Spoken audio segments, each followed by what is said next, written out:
Tebogo is excellent in his own right, and I think he's going to be he's a contender for medals. And when you're even with Noah Lyles through 20 meters, there's no shot that you're going to stay even with him through 100. Anytime a traumatic event happens to you, that next competition that's going to go one of two ways. It's either going to be the best competition of your entire life, or it's going to be one of the worst competitions of your entire life. The reasons why you're carrying all of that emotional baggage. That's a similar thing I would say probably for Athing Mu, that you're the favorite to win the Olympics and you don't even make the team. I couldn't think of much more of a traumatic thing for an athlete to have to go through. This was incredible. We all had a ceiling for him, a projected ceiling kind of, but the sky's the limit for this kid. Maybe we're looking at the new world record holder. I love Noah, man. That's the homie. But 969, bro, it's a big jump. Welcome back to another episode of the Track World News Podcast. I'm your host, Mr. Colin Waitsman, here with our esteemed co-host, Mr. Noah Williams. Noah, how you doing today, man? Feeling good, brother. Blessed and highly favored, man. We got some more exciting track content. I'm ready to get into it, brother. How you feeling? Doing well. I was telling you earlier, right before the show, obviously college football 25 just came out. Been grinding that. I'm hearing. So are you trying to have your roots the same as what you started? Akron, LSU. What's it looking like, man? Yeah, man. I'm running a dynasty with Akron right now. I'm saving the program, bro. They've been 2-12 for the past 5 years. So I took them first year. SEC champs, a little conference switch. We lost in the college football playoff, which is fine. But I signed a couple 4-star, I think 3 4-stars. So we're looking good for the future. Hit the transfer portal, all of that. We got some guys coming in. So yeah. Saving the program. What is it? What was Akron? What is it like? Did you ever go to a football game while you were at Akron? Yeah. So I went to almost every football game. And the thing with MAC football, they play on Tuesday nights. So it's it's just weird. So it's you're just walking home from class and you just randomly see they're getting ready for football games. So I went a lot, but it was cool the detail they put in the game because I was obviously training on that field a lot for fall training. So even the dorms behind the stadium was the same as the dorm I lived in my freshman year. So, it's cool. Any college athlete gets to kind of relive that. Mm-hmm. It's cool. Almost, I know because the indoor track is right across the street. Do they get any? Do you see the indoor track a little bit? Yeah, you can see this. You can see it right behind. It's super cool. Yeah, that's funny, man. Well, shout out Akron in the SEC. Don't think you ever would have heard that. My team, I'm with Wake Forest right now. ACC. I was telling you, I'm right now 7-1, beat 2 ranked teams and still unranked. This is driving me up a freaking wall. I need to get ranked, man. This is ridiculous. Yeah, I feel it, bro. Great game. I'm having a lot of fun, bro. I'm reliving that 12-year-old me is having a great time right now. So now, Matt, I was seeing a bunch of people making graphics of college track 25. If we had college track 25, who do you think would be on the cover from this year? What athlete or athletes do you think would have potentially put on that cover there? So if NCAA football did a 3-cover athlete, basically, I'd say throw Mackenzie Long on there, Parker Valby, and maybe Caleb Dean or somebody. Okay, that'd be pretty cool. That'd be good. Yeah, I was thinking Parker Valby would definitely be on there. I'd say Leo Neugebauer they'd probably put him on there. And then I'm thinking they might have I'm drawing the blank. The Godson Ogunbrume. Yeah, Godson would be a good cover athlete too. Yeah, they'd probably put him. Or maybe they'd have the stare down, the Godson Sean stare down as the cover. That might be that'd be pretty cool. So college track 25, let's get it rolling. Would love to do some 400s with Noah Williams track field. Get the ultimate team card Norman from 2018. That'd be tough, bro. That'd be tough. Let me get that. All right, so we got a ton of track and field news to cover. A lot of great meets. Diamond League competition. We had the American Track League competition.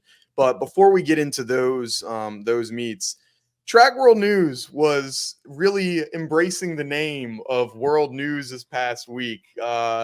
took the world by storm with our podcast. So everyone that's new from that listened to the Noah Lyles episode, you're now joined in. Welcome. Hopefully that you like this episode as well. But a little bit surprised. Like, I thought it was a good episode. I thought it went really well. I didn't think it was gonna be like that. Like, I didn't think everybody, all of Jamaica, 400 meter. I didn't think it was gonna, we were gonna get all that type of stuff, man.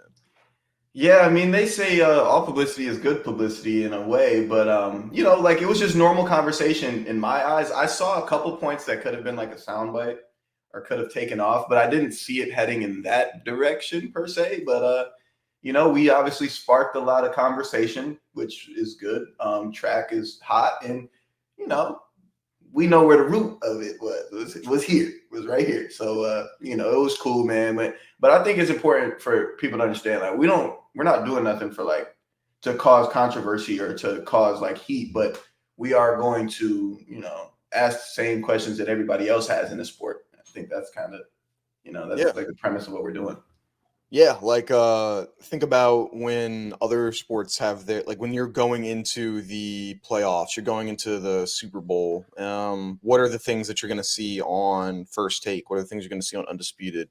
These types of conversations, these type of things, and people want to join the conversation. More than happy. Like, Noah wants to have a conversation 3 weeks out of a competition for an hour. Like, I'm more than happy to have him on. Like, it's not like taking out months weeks of your time. It's an hour talking with people that he knows you very well. He's seen me around the circuit obviously a little bit, so had a good conversation.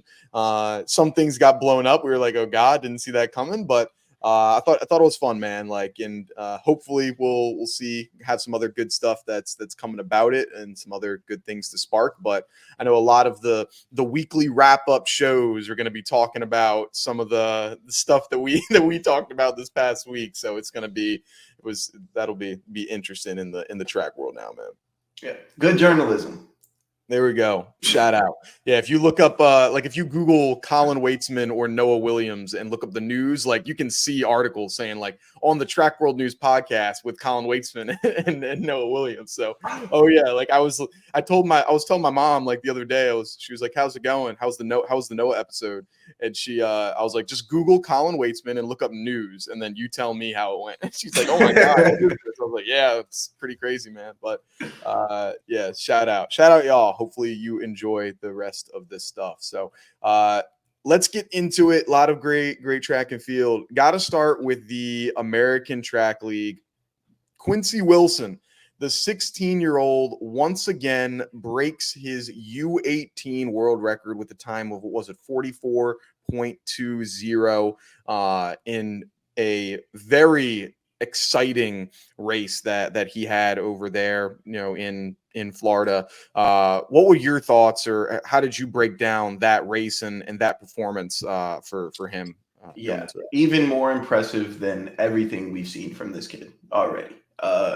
He's up against a big dog in Bryce Deadman, right? And Bryce is on his outside and ran almost a perfect race in his own right. And Quincy, he made his move on Bryce probably around like 170 in. And for him to be able to close and finish and hold Bryce off was more impressive than anything else I've seen from Quincy. I think he might have came through like, did you get a 200 split on him? It might have been like 21-1. Yeah, I didn't see exactly what it was, but it was probably similar. I think it was. But regardless, like for anybody to be able to close a 400 in like 23.5 or faster is elite. Like that is an elite tier of speed endurance, strength endurance. And he did it against a veteran in the sport. And he won the race. So that was incredible. So it's like I saw Michael Johnson even chimed in, like, I've been trying to keep my mouth shut about this kid just because, we see a lot of kids like fizzle out, but this was like incredible, so who knows? Like we all had a ceiling for him, a projected ceiling kind of, but like the sky's the limit for this kid. Like maybe we're looking at the new world record holder, like we never really know. Yeah. I mean, he keeps just one-upping himself. Like, I'll be on, like people have mentioned, I've been cautiously excited, cautiously optimistic, because we haven't seen this level of competition at this age before. We've never seen we've seen like when people talk about high school athletes that are elite, they're seniors usually. Like they're the people that maybe the tail end of their junior year into their senior year. This kid is 16 and a sophomore in high school. He has 2 more years of high school to compete in. And so it's just like we're seeing it even earlier than we have before. And I think right now, I mean, it's looking like there's starting to be this renaissance of just younger athletes that are becoming better and better. I saw because it was at the in NCAA, not NCAA, the New Balance Nationals this past year. Gunnar Hamet, which is crazy. This is a kid who is 11 years old, and he says my role model is Quincy Wilson. And it's just like because he broke the world record in the 800, U12 world record in the 800. It's like we have kids that are looking up to people that are still very much looking up to a lot of people, and just like this track world is getting crazy fast. And but yeah, he just keeps breaking like everything that I think is the ceiling of his. So I mean, we like revisit that conversation we had last week. Is he now? Do you have to put him in this conversation for the 4x400 meter final at the Olympics now that he's running 44.2? It's a good question. I think it's up for speculation, but if we're just talking straight PRs of everybody in the field, you still have Norman, you still have Quincy Hall, you still have Vernon, who just PB'd with a 44.10. You still have Rye, who I think his PB is like 44.17 in that range. But I mean, he would have the fifth fastest PB, I believe, unless Bryce has run a 44.1. I'm not completely sure. But I mean, he's right in the mix. The only question now is just composure at the Olympics. Like, it's obviously levels, and he's run against pros, and he's run against the trials, and he's had a good performance every time. Now, if I'm, the relay coaches here for Team USA, do I necessarily trust him? Say he runs 43 in the first round, do I still trust him to come back in the final? Not really sure, but definitely put him on the prelim and let him rock out, let him have fun, let him make his name be known, Yeah, look it up. Bryce Deadman 44.22 last year. Okay, 22 trials. Yeah, so like 44, like so right at that same pace of what Quincy's at. I'm first going to wonder, do you think they'll put him on the the prelim or the final of the mixed relay or you think they'll just say like, hey, let's see what you got first. Can you do the final one? Or you think they'll just go straight? No, your first time at the Olympics will be the prelim of the 4x4.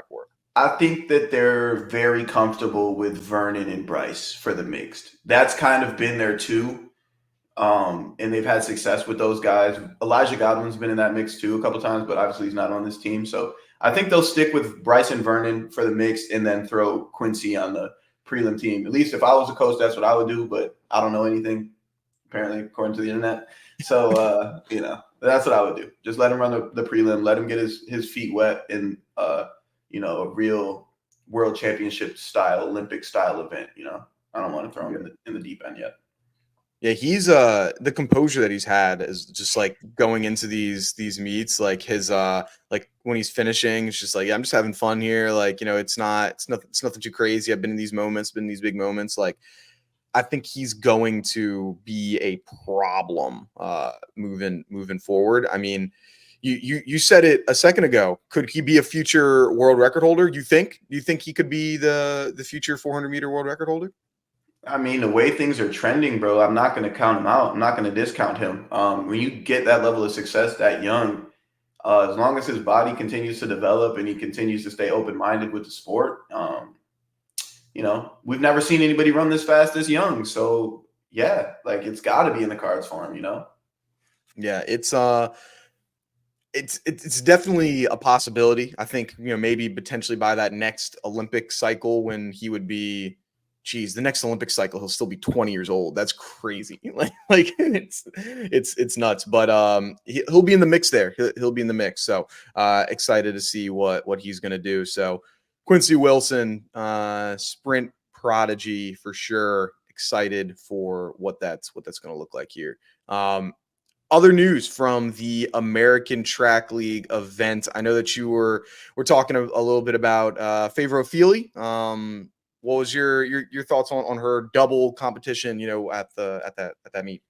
Yeah, shout out to Favor. I always saw her as a bit more of a 200-meter runner, the way that her stride pattern is and all of those things. But she went on and got the dub, I believe, in 22.3 or 22.2, somewhere in that range. And then she ran 11.0, and she won both events. So, I mean, Team Nigeria, she'll be at the Olympics. I think she'll make the final in the 200. We'll see how the 100 goes. But it was good to see her compete. And that meet was really wet. I don't know how – there were still some fast times and stuff, but I don't know how that might have affected her. But she was able to go out and get 2 dubs, so I was happy to see that.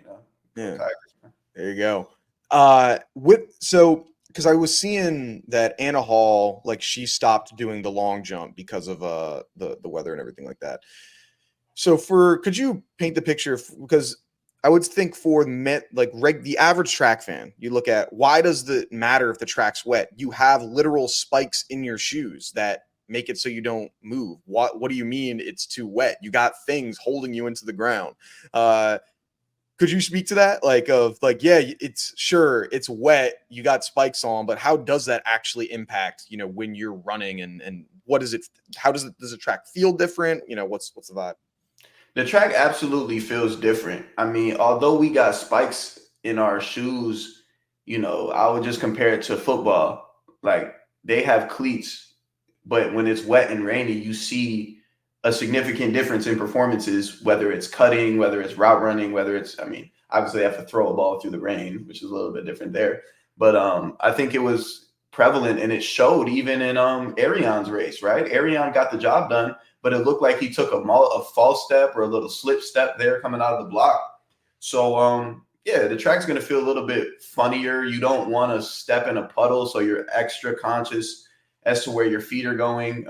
And when you're in a place like Florida, too, like, that water's going to sit. That water's going to almost like flood. So you could see in some lanes more than others, you got like a heavy, layer of water there. Like, it's going to play a difference for sure. I don't know, 0.3, 0.2, whatever it is, but it's a conscious thought that you have to have now. It's an adjustment. One thing that I always liked when I was jumping, it was as long as competing right after it rains, like, as long as there's not too much weather, like too much water on the track, there's something about just like the air in the atmosphere, like right after it stops raining, and then it's just like super calm. If it's if it's warm out, I don't know, it just hits a little different, man. Like the atmosphere, I don't know what it is. I don't know if there's like an actual scientific thing to it, but like that calm right after the storm, yeah, that's the best time to compete. So with pole vaulting though, like, wouldn't that, I would be scared to kind of pole vault if it's wet. Oh yeah, no, like it's you don't want to. So this is how I get the different types of things that would annoy a vaulter.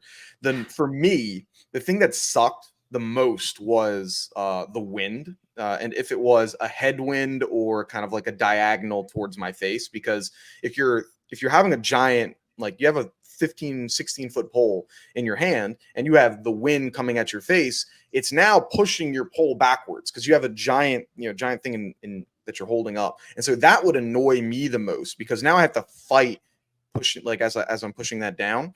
The rain, the track didn't bother me. Like, I wasn't too annoyed if the track was wet. It was more if my pole, like if what I'm holding was too wet. So I would like wrap it up in a towel or hold it under something. And if I was doing that, it was fine. Like, if I was running through the rain, it didn't bother me. It's just like the grip and the wind. If the wind was going in like a headwind, like, for me, I was cooked. Like, there was no way I was vaulting well if I was going into a headwind. It just sucked, man.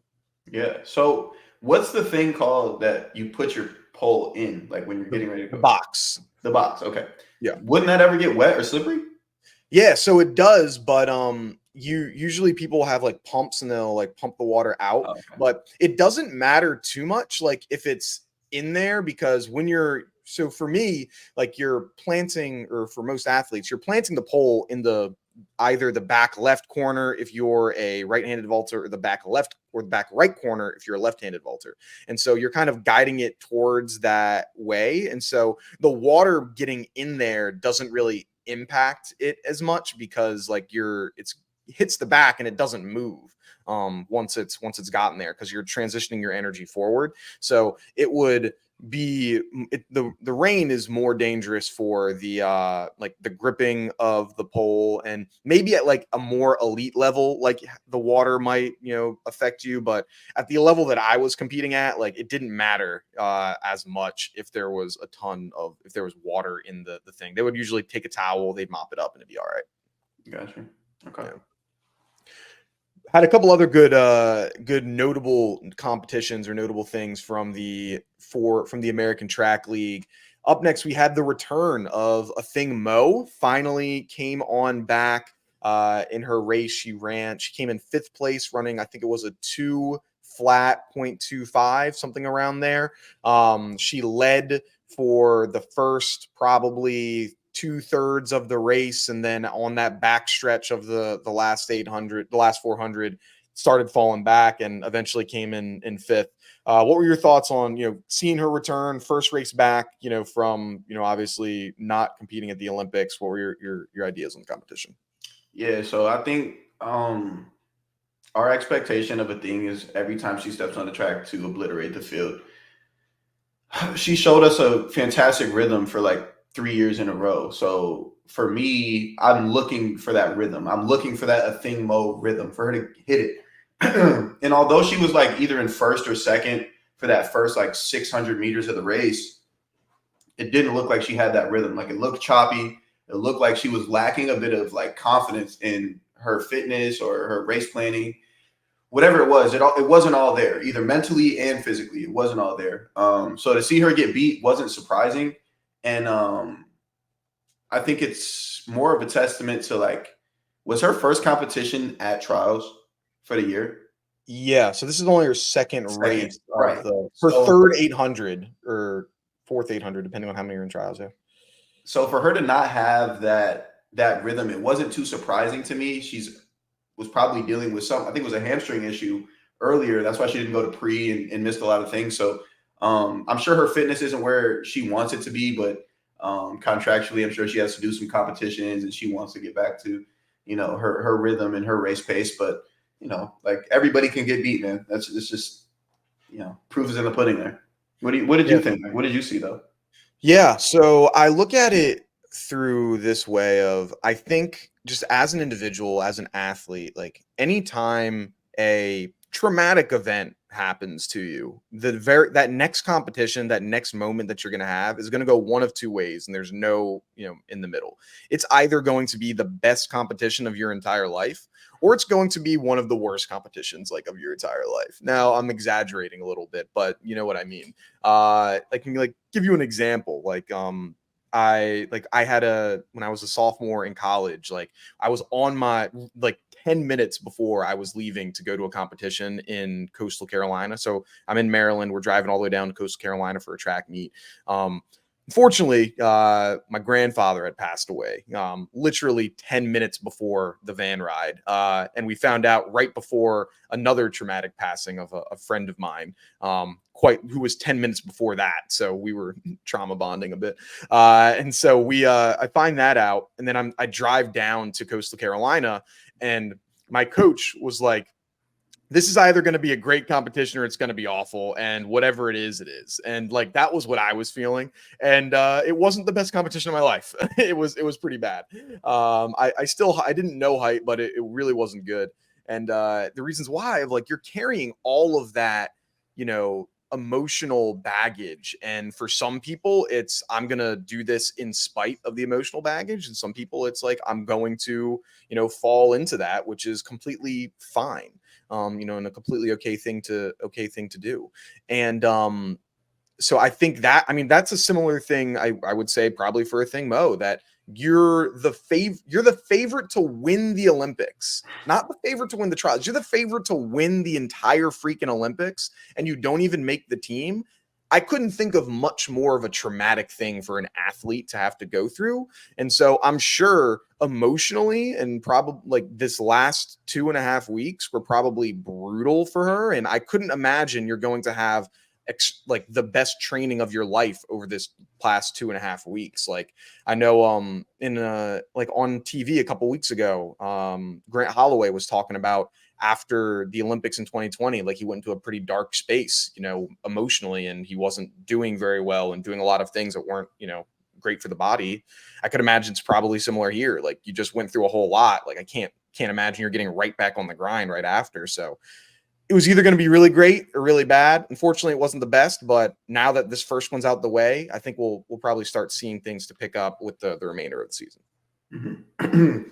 Absolutely. So we're going to stay on a topic, something similar. At that meet, we saw Trayvon. Would Trayvon get 5th place as well? Yeah, he just missed out on the final. Yeah. So, that was definitely, as a viewer, and like Trayvon has been one of my favorite athletes since his days at Baylor. Like he was like a huge image. It's like the reason why I started wearing split shorts and everything. So, I've always held Trayvon in really high light, but obviously he had the surgery in the off season, came back, started running well, got injured in Italy. And now we see him start to work back, not to seem to have that pop that he typically would have. It's almost like tough from a viewer because it's like, oh, I know he's going through a lot, or I know she's going through a lot. Like it's tough. But what did you think of Trayvon, if you even took note? Yeah, no, I definitely did, and it was kind of in a similar boat of just like I know how great this guy like can be, and the stuff that you're going through, and so it's tough to see somebody that how talented they are. I mean, I'm thinking of it in a little bit of a different way of, hey, this is the first meet back that you had, and so obviously like it's not gonna be the best that you're hoping for as you're coming back from a surgery. So it's understood that, hey, you're going to have some time, but it's like I look at Trayvon the same way that I look at like Derrick Rose of like, dude, I like Derrick Rose is a fan favorite. Everyone loves Derrick Rose. No matter where he goes, everyone's loving him. Same with like Trayvon. Like almost everyone I talk to, like huge fan of Trayvon, what he stands for, what he means, and has shown extraordinary promise when they were younger. Having the U20 world record in the 100 meters, being the youngest MVP that they've had. And both of these athletes have been unfortunately plagued with injuries, which has withheld them from reaching the peaks of their careers. And so I kind of see it in the same way where Derrick Rose, one of my favorite players. It's like, hey, when he was healthy back in them Chicago Bull days, ain't no one was beating him. Like similar thing with Trayvon. Like when he's healthy on the track, like it's really hard to to put up a win against him. So I'll be excited to see what he's going to do for the rest of the season if he is competing, and hopefully getting ready for 2025. Absolutely, yeah. I just pray for good health for both of them, mentally and physically. And I think when we see performances that aren't like the best from these really upper echelon athletes, we forget to like be graceful with them. And it's always like, especially on Twitter and stuff, it's like, dog them. Oh, they suck. They're trash. They're garbage. They're never doing this again. But like, just, be graceful with them. Like grant them grace, because it's like, it's a lot of emotional wear and tear, especially when they're not performing. Like nobody wants them to run faster than they do themselves, so it's just important to always remember that and just give them grace.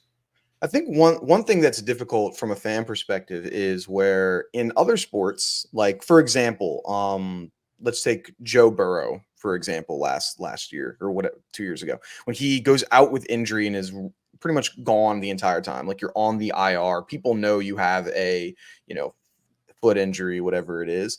So fans can be a little more understanding of like, hey, I know this athlete is injured. I know they're gone because like they're on the injured report, the injured in the IR, versus in our sport of track and field, like there is not as much communication unless the athlete is outwardly communicating to fans, whether it be through social media posts, Twitter, whatever it is. And so I think that can also be a part of it where some fans aren't hearing until like after the race, like, hey, I was injured, most of this season, versus for football or basketball, it's like, no, you knew going into this, like, hey, this person is hard. So I think that might also play a part where there's less transparency for some people. Some athletes, they do it their own way, but I think that could kind of play into why.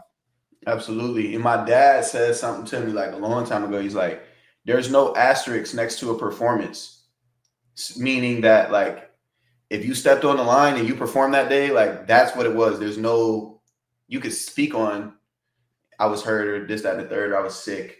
But at the end of the day, there's no asterisk there. You stepped on the line, that name's next to you, or that time's next to your name, So.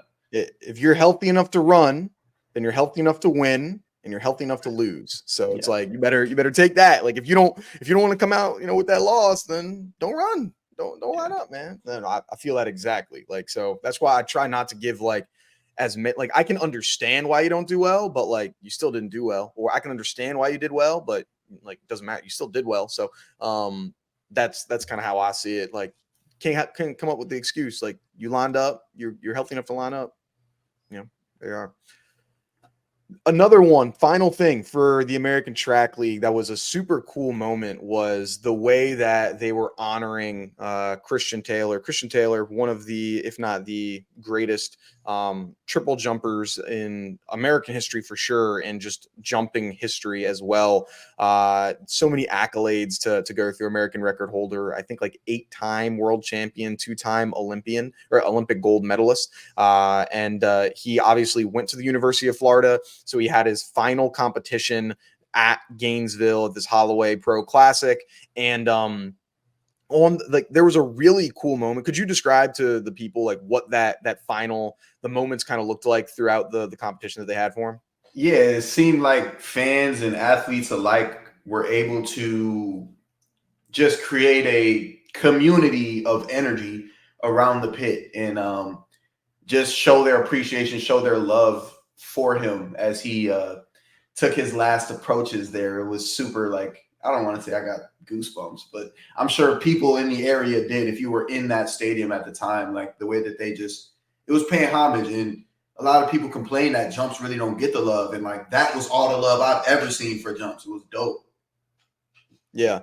Every single time he was about to jump, like they made like the Christian Taylor little mini box. So it's like, hey, the 100's going on, great, but Christian Taylor's about to jump. Like we're gonna show a box on the left-hand side and just like showing like, hey, this is an important storyline to us. So yeah, there may be something else going on. We're gonna show this for you as well. And then, like you said, have him on the very last jump of his career, brought all of the fans, all of the athletes down, circle around the track, and to give go with the clap and everything like that. And then he runs in and he does his jump, and that was just like really special, really well done. Of like, hey, this is an athlete who's retiring and sending him off. I'm sure he would have probably loved to have had his last jump be at the Olympics, but having it be in Gainesville where it all started, I'm sure that's a very, very close second, if not even more impactful. With you don't get that if your last jump's at the Olympics. You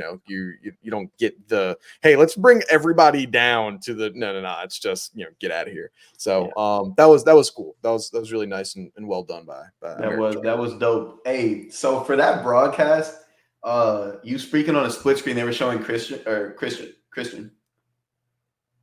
Yeah, you got it. Christian Taylor. They gave so many camera cuts, like small broadcasts, like they did the small window, just following Anna Hall around the meet. I was like, bro, like she's one of the stars of the sport, of course. Like the cameos were like absurd, like so intentionally absurd. I'm like, bro, okay, like we get it. Like she's here today. We know. You gotta let her know. I was watching the broadcast. I thought it was funny. Gotta let him know. And she only did like 2 jumps in the long jump. Then she was like, all right, I'm out of here.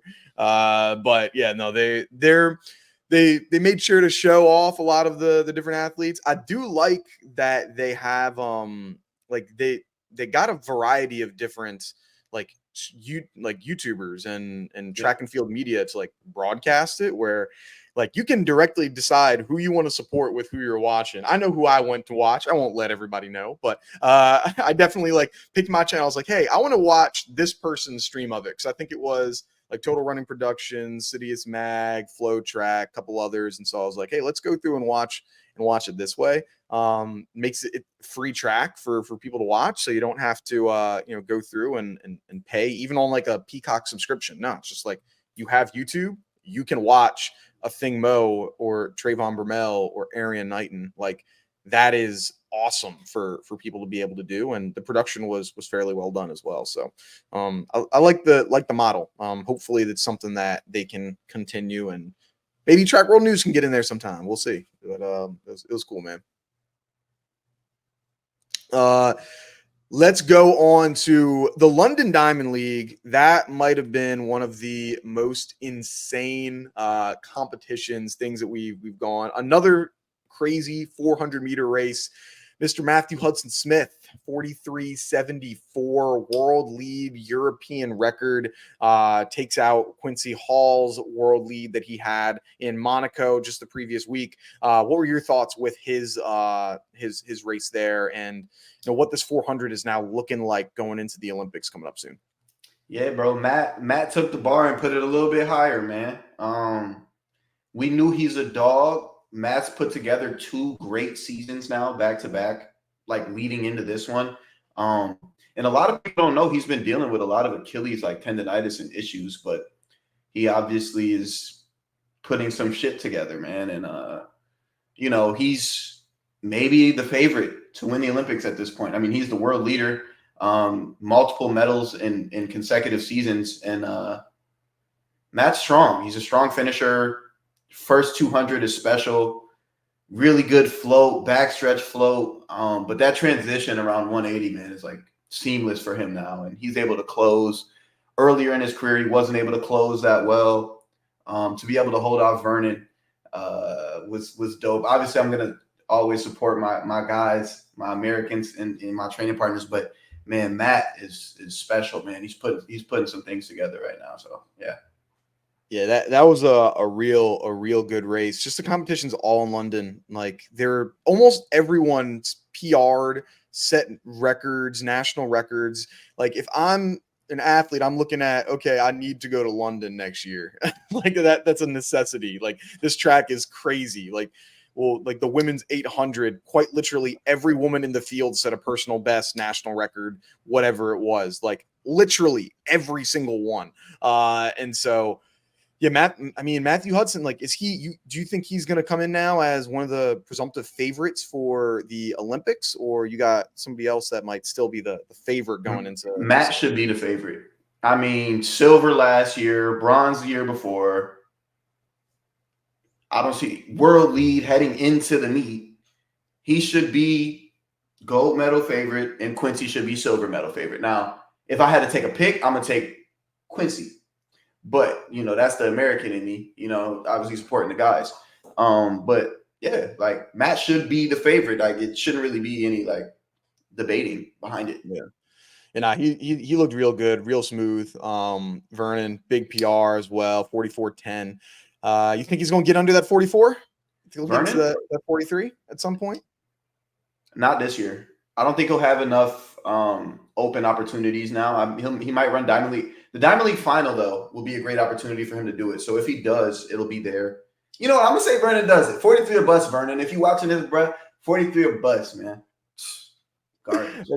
Let's see it, man. Yeah, he's just super consistent. This like one of the most consistent runners like you've ever seen. Like, hey, you need a good leg. Like he's gonna get you a good leg. So and hopefully you can win Diamond League, because Diamond League, that's no, we don't have a bye. Who won the world championships in 2023 in the 400? It was like the Jamaican.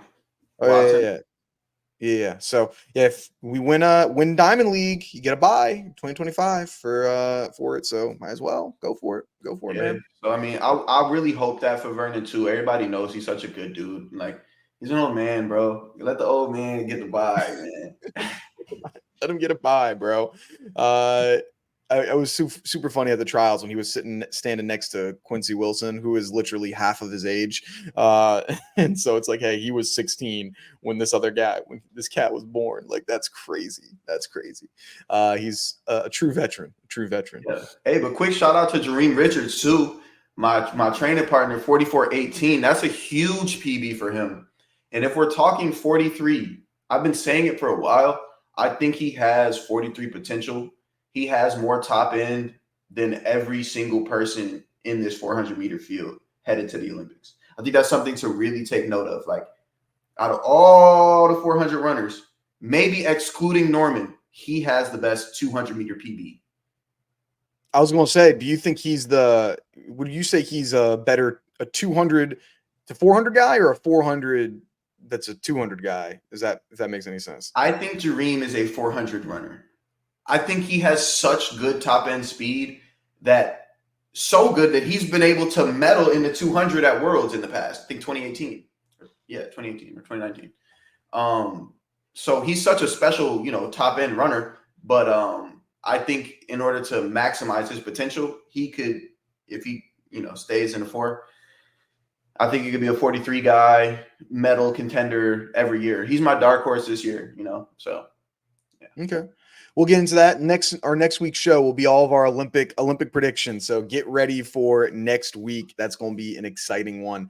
Sticking around in London, Noah Lyles with a personal best in the 100 meters at the time of 9.81, beating Letsili Tebogo, as well as Zarnell Hughes, Akane Simbine. I believe Akeem Blake was in there as well. I think Louis Hinchcliffe too, and Johan Blake. So your thoughts on this performance from Noah right now? That was a typical Noah Lyles 100-meter win, where he hunts down 12 meters left in the race, 8 meters left in the race. But there was obviously a lot of controversy around Noah this past week, a lot of noise coming from outside, and for him to just pull up to the meet, pop a new PR, get a dub, and shut everybody else up. I love it, bro. Yeah. He looked good. Like it looked like the race was always in his control. We've seen in a couple 100s, frankly, where the first 20 or 30 meters, it looks like he's not in control of that 100. I think you could say the same, about at the Olympic trials. I don't think that the first part of that race, Christian Coleman got out like bat out of hell, and Noah had to really come back and get that win, where it's like, hey, you're not in control right now. Like, there's other people that are way ahead of you. He was either in first or right there with Tebogo from the beginning. And when I saw that within the first 10 meters, 20 meters, that like, it's head to head this close, there's just no chance. Like, his top end speed is better than yours. And while Tebogo is excellent in his own right, and I think he's going to be he's a contender for medals, and he's definitely in the conversation for potential gold as well. Like, I don't think that when you're even with Noah Lyles through 20 meters, there's no shot that you're going to stay even with him through 100. Mm-hmm. If you're even with him at 90 meters, okay, maybe like who knows, might be different. But like, you're telling me we're at the same position and there's still 80% of this race left, you're cooked. There's just not a chance. I don't think that you have an opportunity to beat him, and he logged down a good race. Yeah, I think the only person we've seen with a similar top end or the same top end as Noah is actually Zarnell. If you go back to last year's World Championship final, Noah won. Zarnell, I believe, got silver. But I looked at all their splits from like 10 meters, 20 meters, 30 meters, for like all the way down the track. And the only one that was able to mimic Noah's top end timing was Zarnell. But obviously Zarnell is dealing with like injuries this year, hamstring stuff. So it's like, if I'm looking at the field, Simbine is a heavy puncher. Obviously, Tebogo is going to be a heavy puncher. I think Fred's going to be a heavy puncher. Kenny as well. But none of those guys that I just mentioned have that top end like Noah. Like I said, we've seen it from Zarnell, but not in the recent past. So, like you said, if Noah's head to head, even 3 meters behind at the 25, 30 meter mark, like, I don't want to say it's wraps, bro, but like, history has told me it's wraps. Yeah, it's wrapped up like a Subway sandwich. I'm gonna just tell you like that. Like it's gonna be real difficult if we're even. And he does really well and in the rounds. And so to see I'm just gonna reflect back to that episode we had last week. Last week when he says, last year or in 2022, Coach Brahman was like, yo, you can break this American record. And then he went out and did it. And then this year, he's like, yo, you can break this American record in the 100. I mean, he sets a new personal best, 9981. It showed, it flashed 980. It was into a negative 0.3 headwind. So it's essentially no wind. But imagine like, yo, if you get 1.8 tailwind in there. You get 2 round, you're in the semifinal round. Yo, you get 1.8 tailwind, you're in the semifinals, and let's say you've got, Tobogo, Fred Curley in that heat. You might see that American record go down in a position like that if it's all, the cards are played right. So I think we could see something great. Like he's showing like he could potentially do something really well here. We'll see. Okay. All right. I think it could be something good, man. You don't agree? I mean, I love Noah, man. That's the homie. But 969, bro, it's a big jump. Okay. I mean, let's say 9, so it's 981. I don't know what the conversion is for if it's 1.8 or 2.0 wind. Let's say that's like 9.78, 9.77, something like that. You get 9.77, and then you get some rounds where you run well in the rounds. I don't know. Then you can get down. You might be able to get down to like 9. I don't know, like 970 if you get some good wind. I don't know. You flirting with it. You right there. It's possible. It's in the cards for him. Somebody with that special at the top end, it's in the cards. I'm just going to refer to what we spoke about with Justin, with getting from 9.8 to 9.7 and having to have like perfect transition to each phase, perfect execution in each phase, just to get from 9.8 to 9.7. So I can't give you 9.8 to all of a sudden you're going to run a 9.6 at the Olympics. Like as much as I would love to see it too, I'm a realist at the end of the day. Like I don't necessarily see it happening now. Prove me wrong. Yeah. I would say it's more like I would agree. I think it's more likely than not that he doesn't get the American record at the Olympics here. Like I'd say it's more likely than not.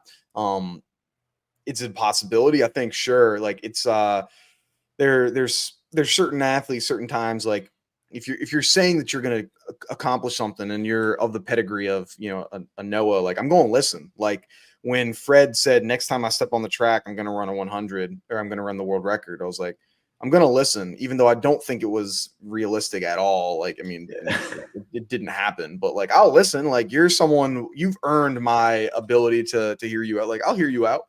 Now, it's like, if I say, hey, next time I touch the track, I'm running, a 10-second 100, you'd be like, Colin, you're cooked. There's no way. But I'll listen to you. So we'll see. Overall, though, London Diamond League, that's a good one. So hopefully, put that on the list for when you're coming back next year, man. Let's drop into them 43. Bro, I gotta be there next year. Did you see that 57,000 fans at that meet, bro? That's crazy. That's crazy. That's an NFL game. That's college like football game, damn near. College football. That's Michigan versus Ohio State, like levels of people.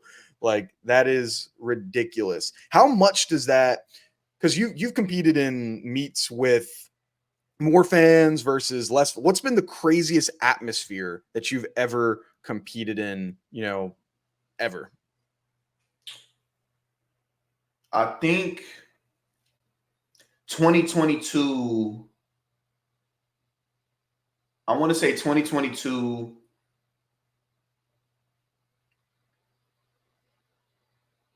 World Championships.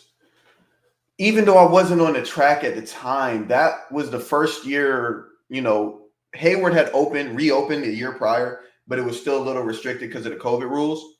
But after they really let everything loose, like that was the year Noah broke the record specifically in the 200. Like that atmosphere was ridiculous. Like the track knowledge and like the 20 plus thousand non-casuals there was like super dope. Like real fans was dope. That atmosphere was crazy. And I would also say the trials that same year, which was also still in Oregon, like running with a crowd that loud was like electric, man.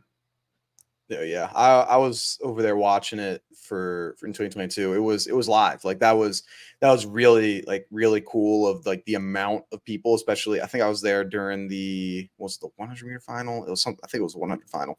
But it was that was electric with that. For me, the coolest place was I don't know if you've ever been there, but BU, Boston University's track. So they got the coolest, like their track is super small, like it's very compact, it's old school, and it's made of wood. It's an indoor track. It's made of wood.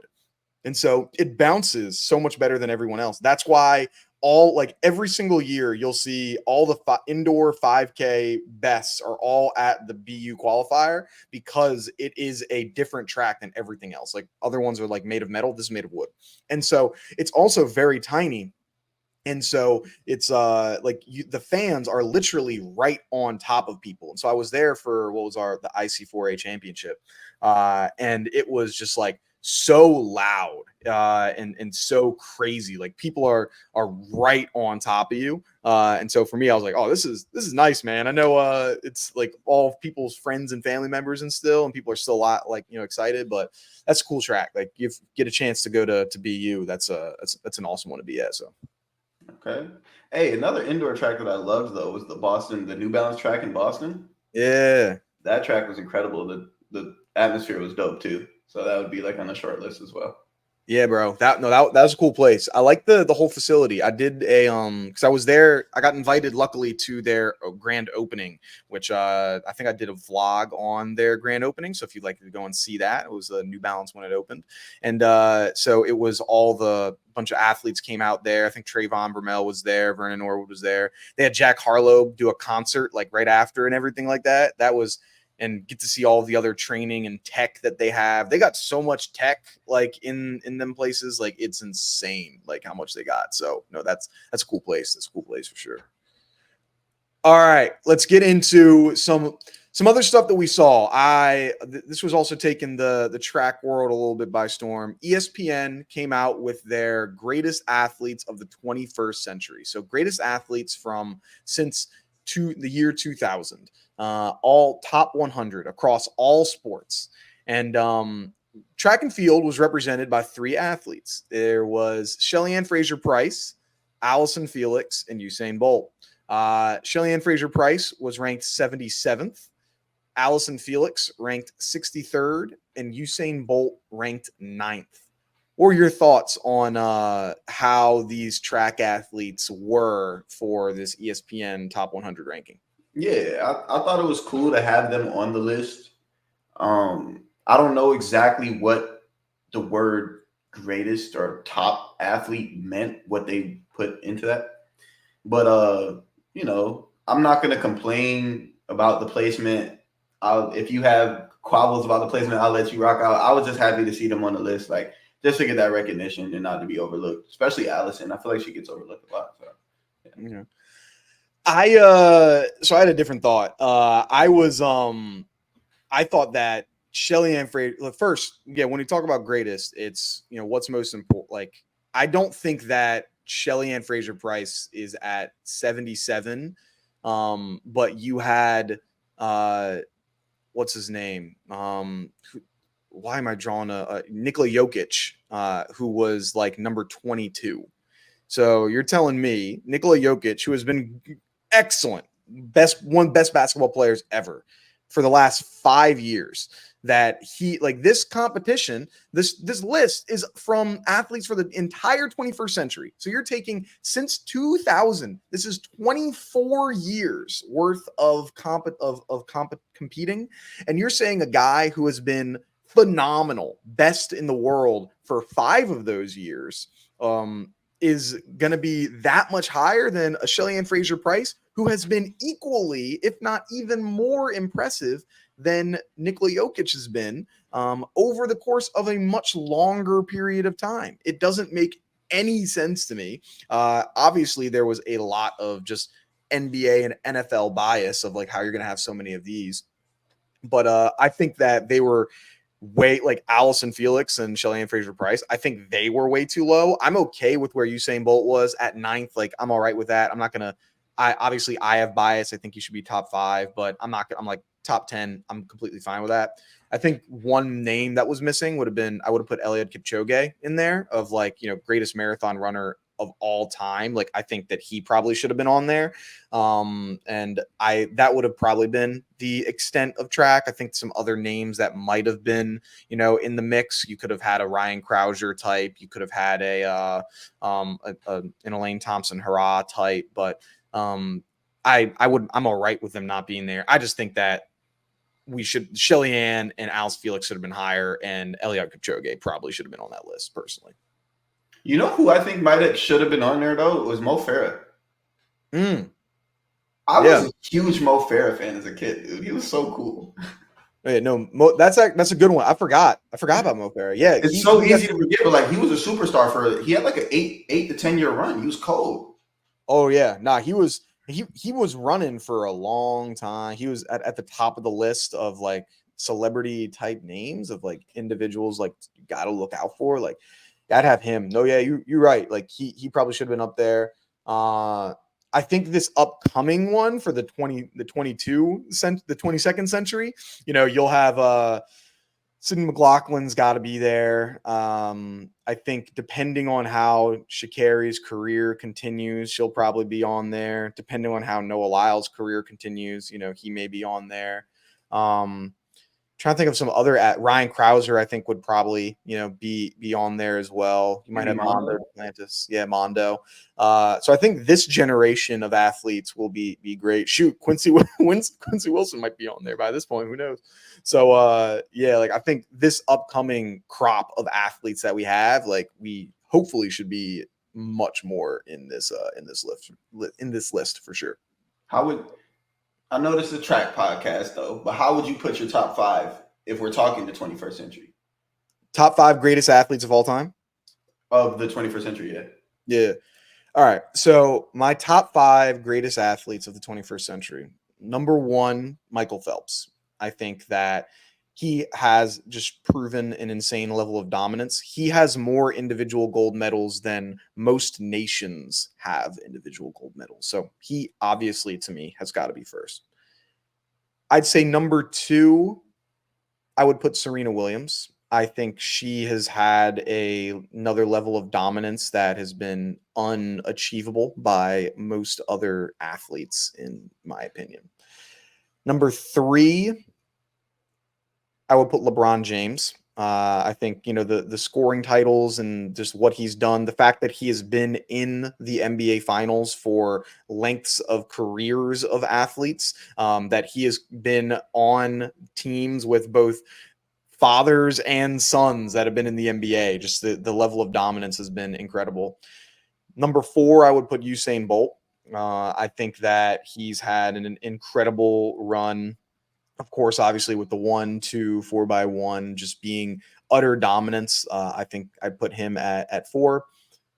And then 5, I will put Tiger Woods. I think Tiger Woods, I put there. The one thing that I could see as like being a little different is because some of his greatest competitions came before 2000. So it's like, since he was so dominant for so long, some of his dominance was before, the 2000s technically. And then my first people out, I would have probably Tom Brady, like around 6th, honorable mention here, Tom Brady and Roger Federer, I think I would put as like my honorable mention. But yeah, I'd say Usain Bolt I'd have him as top 5, probably around 4. I think his ceiling is 2. I think we could have an argument as why he would be better than LeBron and Serena and those athletes. I think you can have an argument for him up to 2. I think there's no argument for number 1, but I would personally put him at 4. What about you? Who's your top 5 athletes? I do have an argument for number 1. Okay. All right. So I'll start with one. Floyd, Money Mayweather.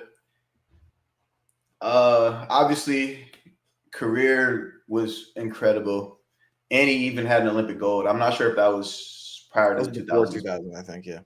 but yeah, undefeated fighting career, absolutely dominated the sport for 20 years.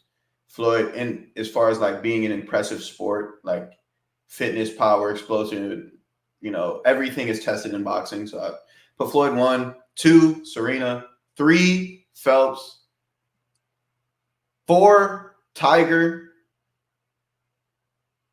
I'll put both 5. I got both 5. So I got Floyd, Phelps, Serena. Or not, Floyd, Serena, Phelps, Tiger, and then both. Interesting that you have Floyd at 1. Like they didn't have, they had him at like I think 40. they played at like 7. 7? Oh, I thought it was much lower than that. Or Oh, maybe okay. like 17. It wasn't too high, but it wasn't like too low. Okay. Yeah, interesting. Like, I mean, I'm not as in on boxing. I think I've seen a couple of the more recent of Floyd's fights, but number 1. You know Wow. what? I haven't. Phelps is out. I have a new number 3. Sports entertainment is sports, in my opinion. And John Cena gotta be in the top 5. Bro. All right, so thank you for watching another episode of the Track. John Cena, you know what? Then at this point, well, if we're doing this, then let's go all in. If we're doing it that way, then Joey Chestnut has to be a top 5 athlete of all time. If we're putting John Cena in there, then the Glizzy Gladiator is definitely top 5. He is unmatched. Nobody can beat him. So we might as well put him in there if we're gonna put John Cena in there as top 5 athlete. John Cena. Bro, John Cena was him, bro. I'm telling you. No way. That's crazy. John Cena taking out Michael Phelps from the top 5 list, putting him in there. All right. Well, you heard it here first. John Cena, top 5 athlete of the 21st century. Also, any other things we got going on in the track world? I mean, we could cover 100 hurdles at the American Track League. Other than that, we hit everything. Yeah. What was the who ended up winning that? Was that Masai? No, I don't think Masai won. It was hard for that meet because they did like the prelims, they did their heats, and they did the final. But I mean, Grace ran. Oh yeah, 42. I think it was 42, and then Toby might have been like 50. 1250, and then Masai was like 52, 1252 or something like that. It was hard to get a gauge on those, obviously, because it was raining and they ran multiple races. But yeah, I mean, it was just another thing to take note of that Grace is like ready for the Olympics. Yeah, like these college kids, they're coming around. Like even though they're running long seasons, they're continuing. Like Louis Hinchcliffe still ran a couple races. Caleb Dean ran a few races. You're seeing Quincy Wilson running races, Grace Stark running races. So it's like, hey, just because I had a long season, don't mean that I'm not gonna do anything until the Olympic Games. So it's gonna be good. It's gonna be a lot of I guess waiting and seeing like how she's gonna come out, because the 100 hurdles I think is going to be like impossible to predict. Awesome. Well, thank you all for listening. Been another episode of the Track World News Podcast. Next week we will be having our prediction show for the Olympics, similar that we had for the Olympic trials. So get ready for that. Thank you. Make sure to like, comment, subscribe. Have a good one. Peace.